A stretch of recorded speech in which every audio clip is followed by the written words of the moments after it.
我在这还没住够，他就要回来了。再等等，等我把那个黄脸婆的房子弄过来，就踹了他娶你。我站在玄关处，听着卧室传来的声音，不知所措。如果我没有看见脚边那双 bling bling 的恨天高，没有听到对话内容，没有看到餐桌上的玫瑰蜡烛和残羹，我唯一能想到的就是我那亲爱的老公趁我不在家，自己偷偷看小爽片。可惜那极细的鞋跟狠狠地扎进了我的心里。原来在那个时候，他喜欢的是高跟鞋。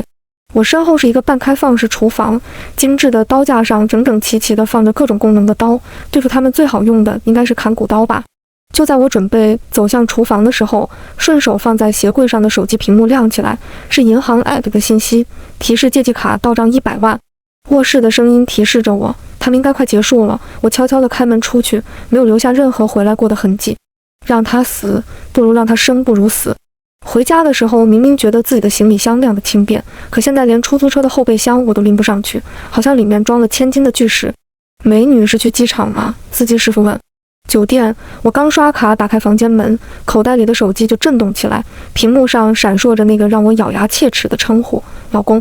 拒接电话，我开始收拾行李，脑袋跟手一样，1分钟都没闲着。离婚必须离。财产怎么办？女儿怎么办？女儿。嗡嗡嗡，手机再次震动起来，这次不是电话，而是微信的视频聊天，是我妈妈发来的。我深呼吸，努力把嘴角翘起来，按下了接听键。妈妈，妈妈，爸爸说你明天就回来了是吗？宝宝想你了呢。视频里稚嫩的面孔简直就是那个男人的缩小版。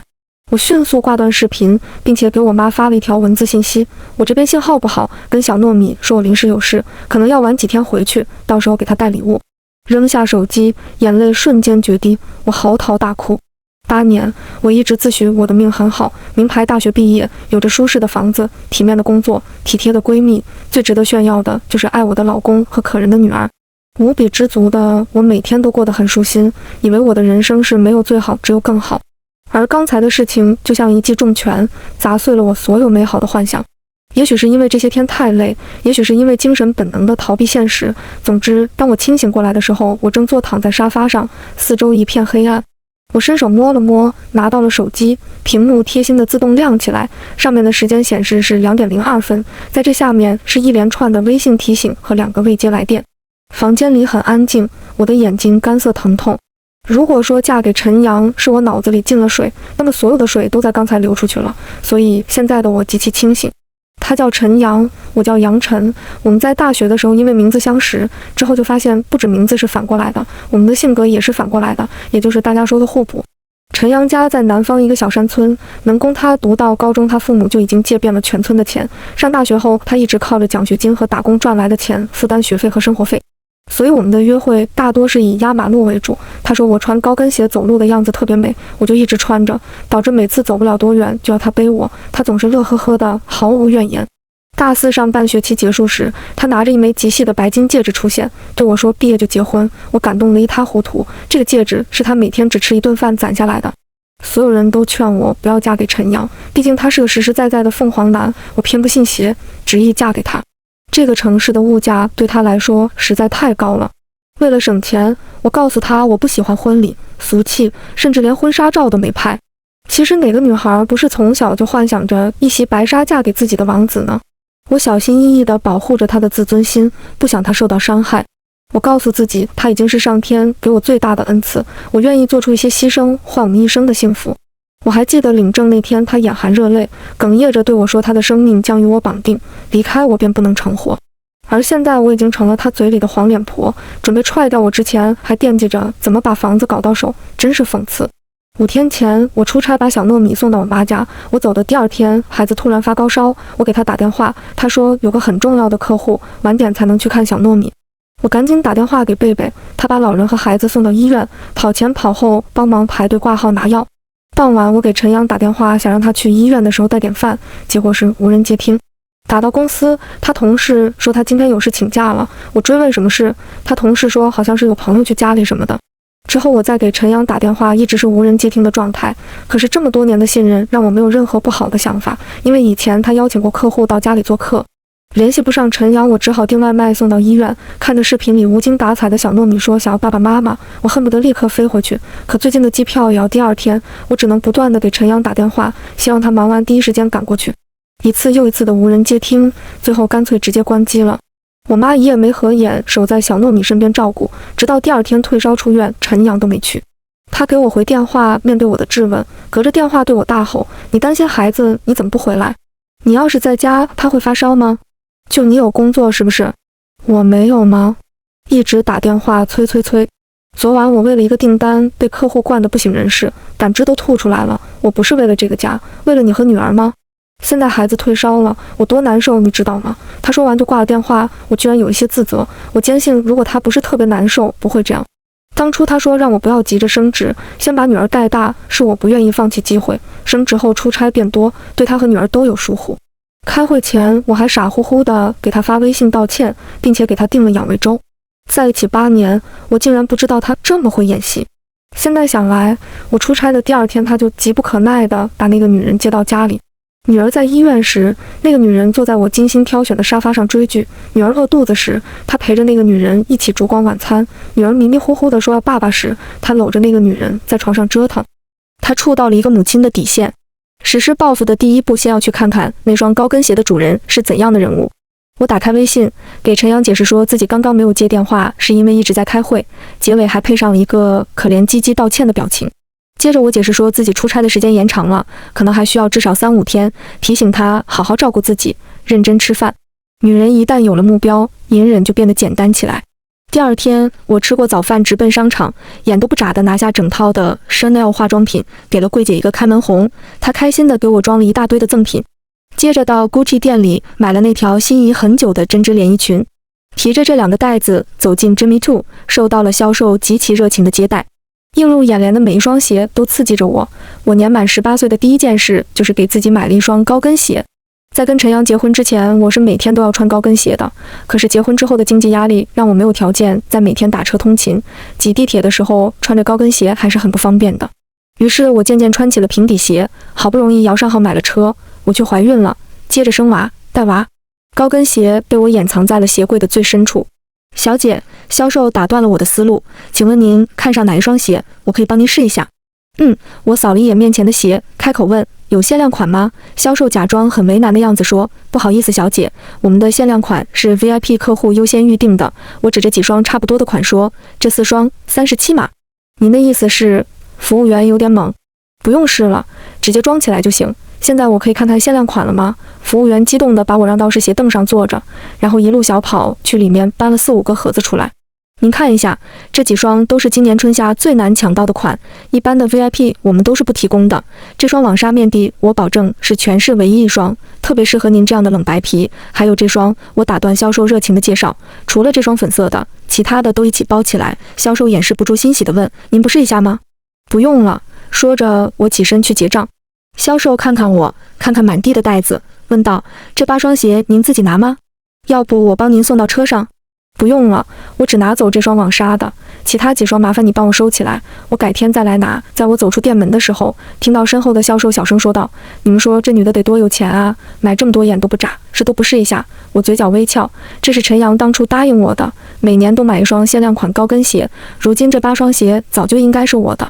回到酒店，我把酒店和房间号发给闺蜜雷贝贝，配上4个字，立刻马上。贝贝先是回了一个问号，接着回，等着。他大概是这个世界上唯一一个什么都不问，即便我杀人他都帮我抛尸的人。雷贝贝的性格非常符合他的姓氏，雷厉风行。我一个妆都没化完，他就已经来敲门了。我打开门，他看着我眼睛瞳孔逐渐放大，开口道，我靠，你这是要跟哪个小鲜肉约会吗？我没理他，而是回到镜子前继续化妆。你这，我的嘎呀，你是傍大款了吗？我跟你说，陈阳可是个老实人，你不能这么欺负他。就算我是你闺蜜，你也老实人劈腿了。我这一句话便让贝贝的机关枪卡了壳。不知道过了多久，反正我的妆是化完了，一扭头就看见贝贝眼泪婆娑地望着我。我笑了笑，语气平淡地把事情经过告诉他。贝贝的拳头越攥越紧，全身都在发抖。你是不是已经想好怎么办了？贝贝问。之前做理财的100万刚刚入账，还有小糯米，绝不能让那孙子得到。贝贝咬牙切齿地说。我起身拿上包，对他说：“走吧，去吃饭。小糯米在我妈家，所以我猜陈阳下班可能不会老老实实回家。”于是我们到他公司停车场对面的咖啡厅，挑了一个靠窗的角落，随便吃了一些简餐。你等着，我去搞辆车。贝贝说完就走了。贝贝借了一辆车来，以便我们跟踪。快到下班时间，我收到陈阳的微信：“老婆，我今天又要加班，你那边工作还顺利吗？什么时候能回来呀？好想你呀！要是放在以前，我只会想到他是关心我，但是现在我精准地找到这句话的重点，他是关心我什么时候回来，看看还有多少机会能偷情。”我压抑着自己的情绪，回复：“老公你好辛苦，我这边特别不顺利，这2天肯定是回不去的。”陈阳象征性地关心了2句，就开口要1万块钱，说晚上应酬需要提前垫钱，吃完饭还有2场，所以要多带点儿。平时他这么说我都会给，而且会多给一些，生怕他在外面突然钱不够很尴尬。为了不暴露，我二话不说赚了2万给他，告诉他剩下的再给我转回来就行。到下班时间，他准时地出现在我们身后那辆车，我有点侥幸心理，想着万一他真的是去应酬了呢。贝贝精准地按下手刹，缓缓踩动油门，跟陈阳的车保持着一段不远不近的距离。很快，车就在停在了一个公寓楼前。陈阳很绅士地下车站着等，我冷笑，这是我从未有过的待遇。出来了，出来了！贝贝激动的一个劲儿拍我说：“你等着，看我下车去给你抽死他！”是他。我瞪大了眼睛看着那张清纯白皙的脸，如果不是他脚上那双刺眼的高跟鞋，我根本就不相信。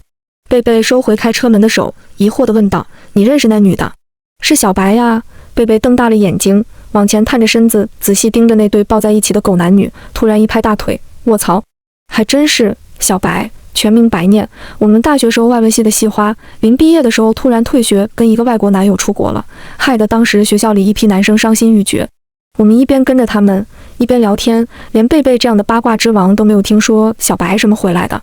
而且我跟陈阳大2就在一起了，从来都没听说过他们俩有什么交集。陈阳用我给的钱，先是带小白去吃人均8、9百的日料，接着逛街时，小白看上一个 LV 的小包，喜欢吗？喜欢就买。陈阳阔气地说。算了，这么小就要1万多，不划算。小白一边说一边不舍得轻轻抚摸那包的皮质。只要你喜欢，就是超值。陈阳招手叫服务员包起来。小白乐开了花，使劲亲了陈阳一口，还趴在他耳边小声说了什么，哄得陈阳高兴得不得了。我狠狠咬着牙，那个包是我多少次路过想要买的，可是每次陈阳都说那么贵的包买来有什么用，过日子要知道节俭。现在他用我节俭下来的钱，把我喜欢的包买给了别的女人。更恬不知耻的是，最后他们竟然还回了我的家。舍得吃舍得买，就不舍得到酒店开间房吗？非要这么恶心？贝贝恶狠狠地说。我们一会儿差不多的时间就上去，你拿好手机，进门就拍，有了证据他陈阳就得净身出户，小糯米也不会判给他。回酒店，我冷静地说。为什么？贝贝很吃惊。净身出户不够，我咬着牙回答。到了酒店，贝贝开始四处打听小白的事，而我改了我名下所有银行卡以及微信、支付宝的密码。经过一圈电话，贝贝终于得到了小白的一些消息。外国男友是个骗子，在国内假装很有钱，其实家里特别穷，把小白骗回去结婚怀孕了，才暴露真实状况。这几年小白不明不白的给他生了3个孩子，他才放小白回国。我还是很震惊的，人家都生了3个孩子，还能有那样的身材，再看看日渐丰腴的自己，又有一个劲爆的消息。贝贝激动地说，听说小白几年前先是在国内找好了备胎才回来的。几年前？备胎？陈阳？我揉着自己的太阳穴，头疼得厉害。我把贝贝轰回家，自己在酒店的床上滚了3天，脑海里都是那天回家听到的场景。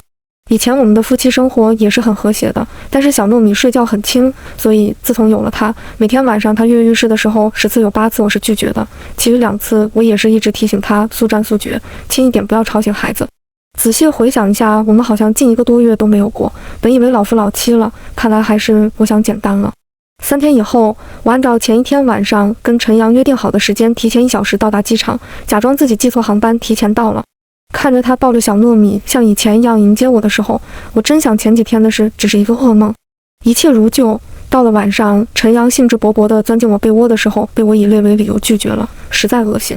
我装睡，却听到了他手指敲在手机屏幕上的声音。这么多年，我从未查看过他的手机，当然他也没有查过我的。我一直以为这是我们之间的信任。而今晚的我听到他呼吸均匀，甚至有些轻微鼾声后，起身悄悄拿了他的手机，走出卧室。坐在厕所的马桶上，我按开他的手机屏幕，输入熟悉的密码，我的生日。手机发出轻微的否定震动，提示我密码错误。我愣住，重试，再次错误。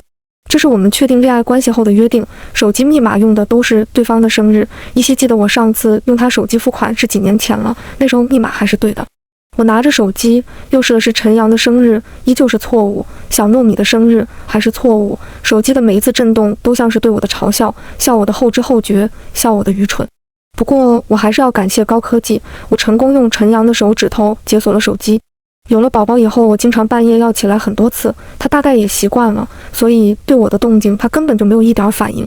陈阳还是很谨慎的，微信对话框里什么都没有，但直男的谨慎对女人基本等同于无用。我把他的微信、支付宝转账记录都查了一遍，一些特殊的数字520、13吸引了我的注意，因为他从来都没有给我转过这样的数字。不出所料，收款人是小白。我快速用手机拍照留证，接着就是电影票购票记录、外卖点单记录、购物网站的收藏浏览记录、通话记录等。在陈阳熟睡的2个小时里，我摸清了小白的家庭住址、电话以及给他花每1分钱的证据。这些钱都是属于我们的夫妻共同财产，所以我都必须要回来。第二天，陈阳一早起来去上班，我跟公司申请年假，先是带着小糯米去了趟游乐园。午睡时间，我把它放在我妈家，自己出去打印了昨晚拍下来的所有照片，厚厚的一叠，装在包里勒得肩膀痛。接着我去了保险公司，咨询给小糯米上保险的事，离婚我要给我的孩子最大保障。刚出了保险公司的门，就接到了贝贝的电话，值得让他放弃微信而浪费电话费的肯定是大事。陈，我跟你说，我打听到小白最近想要买房，你看住了陈阳，千万不要让他有钱。还有小白的一些资料，我发到你微信上了，你看一下。贝贝严肃认真地说。我知道了。你怎么样？还好吗？贝贝小心地问。好啊。我要是不好，岂不是会遂了某人的意吗？我回答。要不要我去陪你？反正我店里也不忙。贝贝问。不用了，我今天还挺忙的，改天我再找你。挂了电话，我直奔最近的售楼处，用20分钟买下来一套大4G。销售大概是从来都没有见过我这么痛快的客户，鞍前马后端茶倒水。几个小时的时间，我让我的总资产从7位数变成了位数，差不多了。回家，贝贝很贴心的帮我调查出了小白的很多信息，详细到身份证号。这几天我努力装作什么都没有发生的样子，除了不再让陈阳碰，其他我依旧是贤妻良母的样子。终于在1周后，陈阳绷不住了，开口问我理财的钱怎么着了，是不是该回来了？我一边给小糯米搭积木，一边语气平和地说，回来了呀，前些天我出差的时候就回来了。你怎么都没跟我说呢？陈阳问。家里的钱你不是从来都不过问的吗？而且是你告诉我说家里有多少钱你不关心，让我随便花，不够了就跟你说你去赚。我知道这话会堵得陈阳哑口无言，因为这话确实是他亲口说的，只不过是我们刚毕业的时候2个人过得捉襟见肘的时候。那有什么打算吗？是继续理财还是？陈阳接着问。我给小糯米买保险了，我回答。他不是有保险吗？陈阳问。对呀，但是咱们之前给他买的是医疗和意外，这次我给他买了一个理财险，到他20岁时候可以取。说完，我偷瞄了一下陈阳，他的脸色明显不好，但还是努力保持着淡定问，买了多少钱的？100万，我回答。什么？他啪的一声把正在玩游戏的手机拍在桌子上。你花了100万在保险公司？你自己在银行工作，为什么不在银行做理财，要去保险公司？保险公司比银行划算啊。正因为我是银行的，我才知道怎么把利益最大化。你一直不都是相信我的吗？干嘛这么激动？我紧盯着他问。就算你懂，你也不能把这么多钱一下放出去20年啊！万一我们有什么用处怎么办？这种保险不都有一个后悔期的吗？你马上把险退了。你要用钱吗？我万一要用呢？这钱我们早就说好是留给小糯米的，你为什么要动这个钱？他现在不是还小吗？以后我们可以再赚啊。所以你还是要用钱？我不用，我是说万一。陈阳竭尽全力地掩饰着他的局促说，你看父母年纪都大了，万一有个病有个灾的，我爸妈又没有医保，你妈虽然有医保，但是很多进口药医保是不给报销的，总不能到时候花钱救命，咱们拿不出来怎么办，对不对？我心里冷笑，你还想着你爸妈呢？看你现在的样子，好像心里只有那个女人了呀。我趁机给他的火添了一把柴。对了，我告诉你件事，我新买了一套房，大4G，以后我们要努力赚钱还贷款了哟。什么？陈阳的脸彻底扭曲了。杨晨，你到底要干什么？家里现在还有多少钱？都给我，以后你都不要再管家里的钱了。他的声音大到吓哭了宝宝。从我认识他到现在，这是他屈指可数的几次叫我的全名。我很想吼回去，但我忍住了，瞪了他一眼，抱着大哭的小糯米回屋。直到小糯米睡了，我到客厅发现他还在沙发上坐着运气。我狠狠地掐了自己大腿一下，怕疼的我瞬间眼泪汪汪。老公，我用差点把自己恶心吐了的声音很绿茶地说，你怎么能不听我解释就凶我？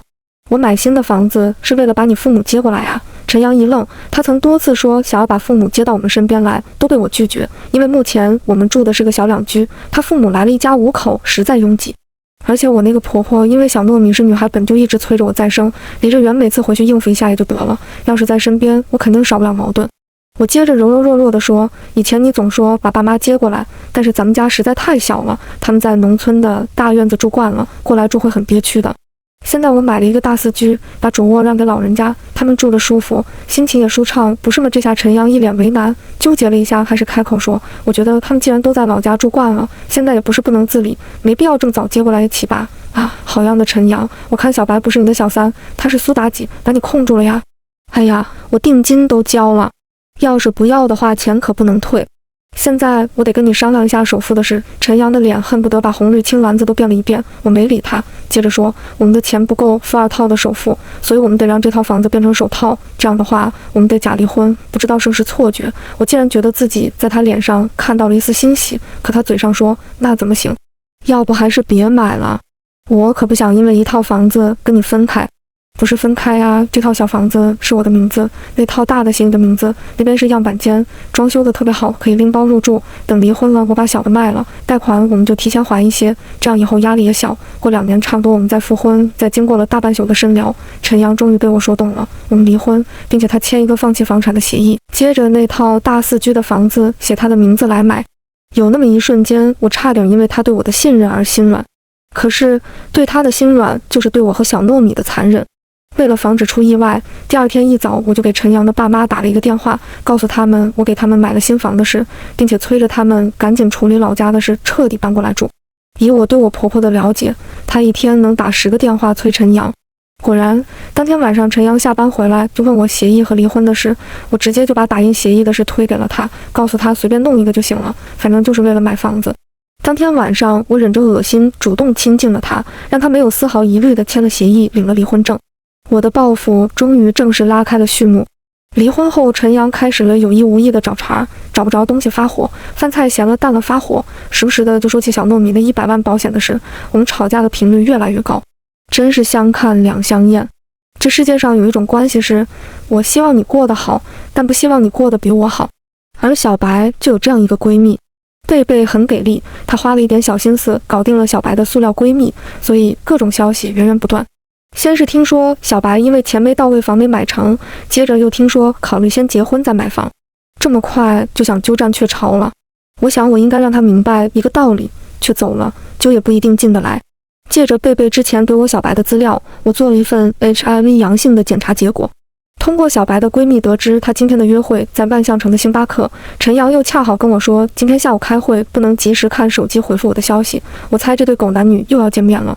我安排了2个群众演员在咖啡厅门口的垃圾桶等着陈阳的到来，只要陈阳路过，他们就大声讨论手里的检查结果。一切都妥当，只欠东风，却没想到东风没等来，等来了西北风。陈阳没有出现，过了一会儿，有另一个男人捧着一束红玫瑰坐在了小白的对面。当小白把蛋糕喂到这个男人嘴里的时候，我真想开香槟庆祝。天助我也，陈阳大概做梦都想不到，爱上一匹野马，头顶一片草原。我拍下几张极具代表性的照片发给贝贝，贝贝惊呼，这是第三者的第三者呀！真实的照片比伪造的检查结果要有用多了。雷贝贝一顿操作猛如虎，照片精准地出现在了校友群里。发照片的是贝贝的一个小号，趁着大家爆炸式讨论的时候就退出了群聊。陈阳下班没有准时回家，没有电话，也没有微信。后半夜我睡得迷迷糊糊，才听见他进门的声音。我猜照片的事肯定发酵了。第2天，我早早起来，做好早饭，为了堵住上班前的陈阳。他从书房出来的时候，眼下浓重的黑眼圈看起来像是一夜没睡。昨天公司出什么事了？回来那么晚，我很关心地问。有个客户那边出了点问题，我被派去处理了，回来看太晚，怕吵醒你和宝宝，就睡书房了。陈阳解释。快去洗洗吃早饭吧。我酝酿好情绪，假装在看手机。在他的三明治吃到第2口的时候，我突然吃惊地说：呀，老公，你看，这是咱们上学那会儿外文系的细花白念吧？我特意挑了那张小白用自己的勺子给男人喂蛋糕的照片给陈阳看。陈阳顿了一下，只抬了一下眼皮就说：我不知道啊，早就忘了。那会儿咱们都要毕业了，她退学嫁给了那个外国帅哥，不知道什么时候回来了呀，还跟一个男的这么亲密。没等我说完，陈阳3口2口就把三明治塞到嘴里，起身说：今天有早会，我先走了。我关切地说：那你路上小心。吃过早饭，我把小糯米顺路送到我妈家，也去上班了。下午跟领导请了半天假。今天下午我要见一位重要人物，我特意叫上了贝贝，一起提前到咖啡厅等着。迎面走过来的是一个斯斯文文戴着眼镜的男人，穿着干净的格子衬衫、休闲裤、一尘不染的白色板鞋。不知情的人一定不相信，这样一个男人居然是澳门有名的叠马仔。他们这种职业是寻找赌客客源，鼓励赌客到赌场娱乐，令赌场增加博彩收益，而自己从中获取佣金。这个男人靠着在澳门出马，买了3套别墅和2辆劳斯莱斯。我们且称这个人为二哥。我跟他讲述了我的用意，他们这种人都是有一些社会背景的，试探着询问我要不找人收拾陈阳和小白一顿出气得了。毕竟如果真的把陈阳带上，到最后可能让他都活不下去了。你想让他付出多大的代价？二哥问。我要他倾家荡产，生不如死。他都有哪些财产？他父母在农村有宅基地，他最近贷款在市区买了一套房子，没有其他了。二哥犹豫了一下说，东西不多，你要多少？我1分都不要，都是您的。他要是上当了，这点东西可打不住，说不定会通过其他方式搞钱，这人一辈子就毁了。你确定吗？二哥问。我点头。二哥开玩笑地说，看来我得好好对我媳妇儿，不然真不知道你们这些女人报复起来有多可怕。无本万利的事，没有谁会拒绝，二哥这种人就更不会了。二哥走后，贝贝犹犹豫豫地开口说，你付出的代价是不是有点？新房将近100万的首付啊，不是100万。是10万，我说只损失10万定金，剩下的80多万是以借款名义给他的，虽然没有借条，但是有转账记录的备注，他根本没注意看。那难道不是夫妻共同财产吗？贝贝问。那协议是我有意无意通过他同事泄露给他的，而且在他打印签字那天，工作异常忙碌混乱，我婆婆又不停地打电话催促，所以他并没有仔细看清，那上面写的不是放弃房产，而是因过错放弃所有财产。听我说完，贝贝先是竖起大拇指，接着叹了一口气说，本来我都快要相信爱情了，现在又不相信了。以前我觉得你身边没有个知冷知热的人，自己生活很辛苦，但现在看来，没有哪种人生是绝对正确的。陈阳一连几天都是很晚回家，第2天也是一早就走，我们之间基本零交流。大约过了1周，我突然得知一个爆炸性的消息，小白怀孕了。她的塑料闺蜜说，因为她怀孕，男人很开心，要把结婚时间提前，还说连婚房都买好了，是个豪华装修的4居室。呵，一个真敢说，一个真敢信。陈阳的手机一天到晚不离手，我猜小白应该是以怀孕为理由，开始精神以及物质上的死缠烂打。陈阳每个月的工资不再交给我，说是要还贷款用，毕竟他的明买的房子，贷款自然也要他的卡上划掉。可是贷款明明还没有开始还，一定是小白那头的花销大。我接到陈阳哥们儿的电话，说陈阳最近好像经常出去跟人玩牌，让我注意劝着点儿。呵，看来二哥那边开始行动了。劝是不可能劝的，只能火上浇油。在我的催促下，陈阳的父母很快就搬过来了。陈阳虽然心里有意见，但是也不敢说，我以上班太远了为由说先不搬过去。这倒是给了陈阳不回家的理由，3天2头就说要去那边照顾父母，说他们刚搬来不久，生活不习惯。我也没拆穿他，其实我知道很多天他都是去小白家住了，还有一些时候是出去打牌，毕竟父母过来他开销就更大了。没过多久，他就跟我提出要出差几天。二哥告诉我，给他安排好了澳门那边的事，他已经签了房子的抵押协议。我没想到他这么快就上道了，居然第一次去澳门就敢把房子抵押了。看来我的进度无形中被拉快了。我带着小糯米回我妈家，跟我妈坦白了一切。她气得赶紧吃了2片降压药，跟我唠唠叨叨地说，当初我就不同意你跟这个穷小子在一起，后来接触时间长，我觉得他虽然没钱，但是他是可靠，不管将来怎样都能好好待你。没想到啊，没想到，我真不应该求爷爷告奶奶给他安排工作，如果他不能留在本市工作，你们也就散了，都怪我害得你要走跟我一样的路。我妈说着，眼泪就吧嗒吧嗒往下掉。我安慰着她谁也不怪，只怪我自己当初瞎了眼。而且我不一定会像您这样辛苦的。你女儿我年轻貌美，小糯米又可爱，以后我再给您找个好女婿。妈妈丝毫没有劝我原谅，因为她当初也没有原谅我爸爸。都说悲剧是会遗传的，我不信，结果我输了。二哥那边随时在给我传递消息，说他已经赢出了房子的全款，而且今天有个女人去找他了。在他的形容里，我能确定那个女人就是小白。我跟领导请了1周的假，阿姨在批假条之前一再警告我，这个月算是特例，下个月绝对不允许再这么请假了。我想下个月我只需要看戏，不需要参与了。我带好提前准备的材料，穿上那双限量款的 JC， 这是我的底气。一张机票直飞澳门。在赌场的 VIP 厅里，我看见陈阳一手10万20万的下注，旁边那个白皙的女人搂着他的胳膊，笑颜如花。我举着手机录了视频走进去，刚好陈阳赢了，转头亲小白的时候看见了我，他蹭地站起来，你怎么来了？我冷笑着看着视频里的他说，慌什么？你不是说你去出差了吗？你们公司新增了赌场的业务啊？旁边这个呢？公司新给你配的全天24小时私人助理。陈阳居然一把把小白挡在了身后，说跟他没关系，有什么事你跟我说。我当然不会跟他说被老外骗生3个孩子，长期遭受家暴，回国找备胎没什么不正常，也是个可怜女人。陈阳一脸震惊。陈阳，你从初中起就给人家当备胎，当到了大学人家都没正眼看过你这个穷小子吧？要不是让老外玩烂了，你以为能有你什么事儿？小白恰到好处地哭起来，那楚楚可怜的面孔让我都有点心疼了。杨晨，你说话给我注意点，这是公众场合，别把自己身份低得像个泼妇。我像泼妇？我要是泼妇，你现在能有胆子在这出轨？你想想，你有什么？你上大学的生活靠接济，毕业后工作是我妈给安排的，结婚后房子是我家买的，没有我你是个什么东西？陈阳上了一巴掌甩在我脸上，在我摔倒之后，他又开始在我身上猛踹。赌场的保安冲过来就把他控制住了，我示意他们放开陈阳，趴仔给了保安一个眼神，他们才放手。陈阳最怕的就是别人说他靠女人，他最好的哥们就开玩笑说了一句他好命，绑上我这样的本地姑娘。俩人绝交至今。这么多年，我一直小心翼翼地保护着他的自尊心。每当外人问起，我都说是他有本事，我们母女俩全靠他养着了。说久了，连他自己都信以为真了。我忍着痛整理了衣服，说：“陈阳，没想到啊，在一起8年，我都不知道你还有打女人的本事。”杨晨，我告诉你，我们现在已经离婚了，你无权干涉我的生活，我没有出轨。我们上个月离的婚，你边上那个女人肚子里的孩子几个月了？说着，我从包里拿出之前我打印好的证据，说：“好好看看，这些都是在我们没离婚之前你给他花的钱，这里面的每一分钱都是我们的夫妻共同财产，我可以告他把我的那一半吐出来。”陈阳没有料到这一手，旁边的小白哭得更凶了，说自己心里发慌，肚子不舒服什么的。陈阳赶紧扶他坐下，接着随手拿了桌上一张10万的塑料片扔给我，大吼道：“这些够了吧？你给我滚！”不够，我说着从包里又掏出一张纸，是打印好的转账记录。我指着上面的2个小字说：“85万，借款是在我们离婚后，所以你要还钱。”这下陈阳急了，这钱明明是买房子的钱。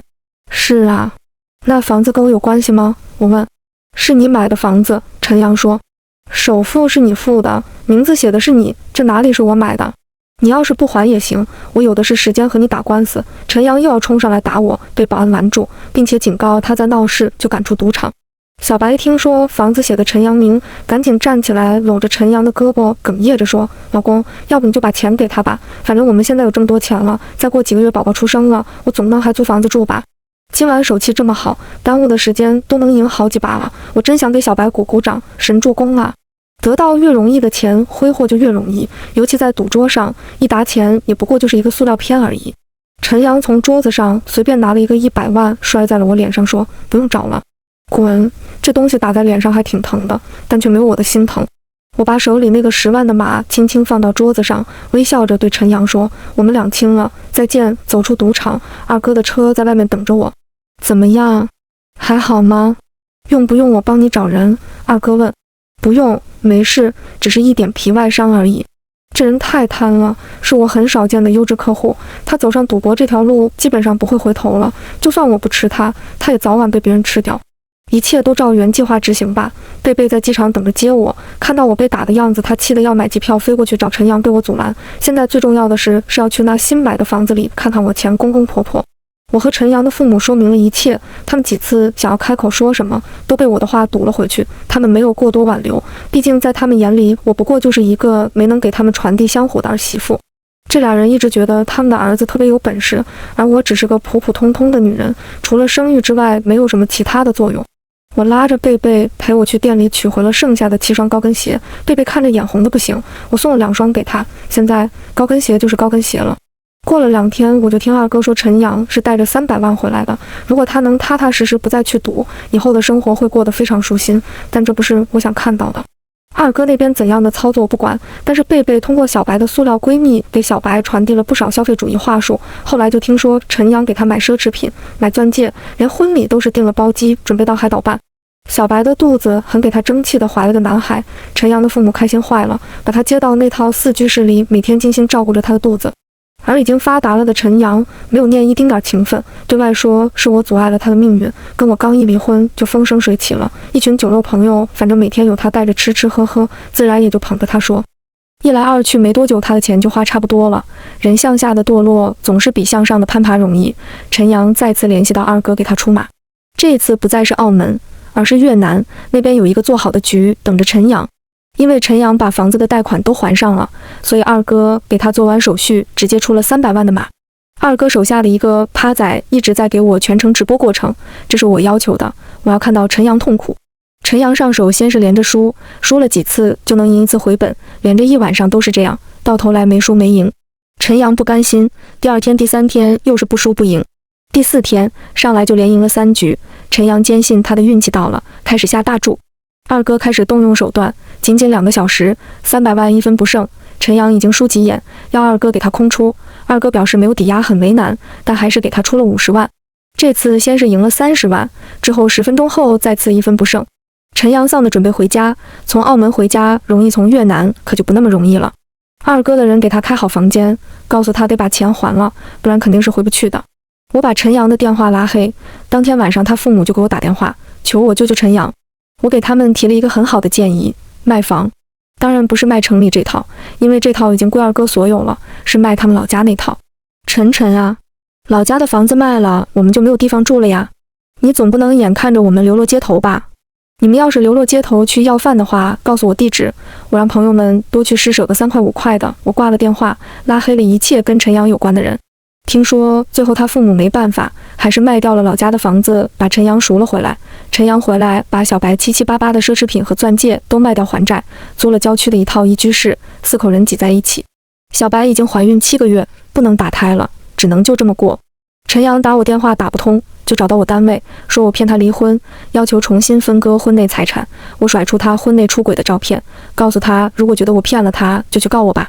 他若是老老实实上班，依照他的能力，近3年就要升职了，到时候再买套小房子付个首付，问题不大。但是他却又一次联系了二哥，这次二哥没有再带他去越南，而是任由他去澳门。二哥给我发了一张他在西安市坐地上的照片，照片里的他靠墙坐着，双腿伸直，双手摊开，深深垂着头，像是一具死尸。二哥说他没有出手，是陈阳自己找了其他的趴仔。我告诉二哥以后，这个人都与我无关了。再后来，听说陈阳负债了上百万，为了躲高利贷四处逃，工作也丢了，孩子生下来，小白不辞而别，而孩子做了亲子鉴定，根本就不是陈阳的。完。